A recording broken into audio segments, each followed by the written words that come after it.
தருமபுரி சந்தைப்பேட்டையில் தனது மனைவி சௌமியாவுக்கு ஆதரவாக அன்புமணி ராமதாஸ் துண்டு பிரசுரங்கள் வழங்கி பிரச்சாரம் செய்து வருகிறார். அந்த காட்சியை முதலில் பார்க்கலாம்.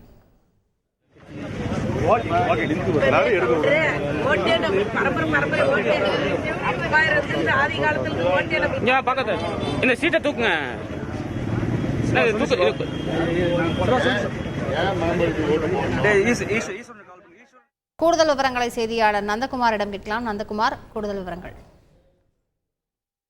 தருமபுரி மாவட்டத்தில் பாமக கூட்டணி கட்சி வேட்பாளர்களாக பாமக தலைவர் அன்புமணி ராமதாஸ் அவர்கள் துணைவியார் முனைவர் சௌமியா அன்புமணி தேர்தலில் நாடாளுமன்ற வேட்பாளராக போட்டியிடுகிறார்.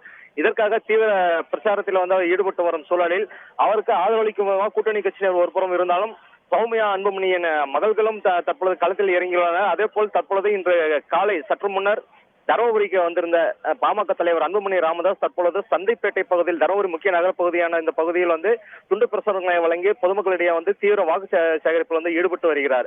தருமபுரி மாவட்டத்திற்கு நீண்ட நாட்கள் கோரிக்கையாக இருக்கக்கூடிய காவிரி உபரி நீர் திட்டம் முதற்கொண்டு வேலைவாய்ப்புக்காக சிப்காட் தொழிற்சாலையை உருவாக்க வேண்டியும் இதற்காக செயல்முறைப்படுத்துவதற்காக எங்கள் வாக்களிக்க வேண்டும் என்றும் கோரிக்கை விடுத்தும் இங்கு அனைவரிடம் இறங்கி ஒவ்வொரு கடையாக சென்று ஒவ்வொரு வியாபாரிகளிடம் விவசாயிகளிடம் நேரடியாக துண்டு பிரசுரங்களை வாக்கு சேகரிப்பில் ஈடுபட்டு வருகிறார்.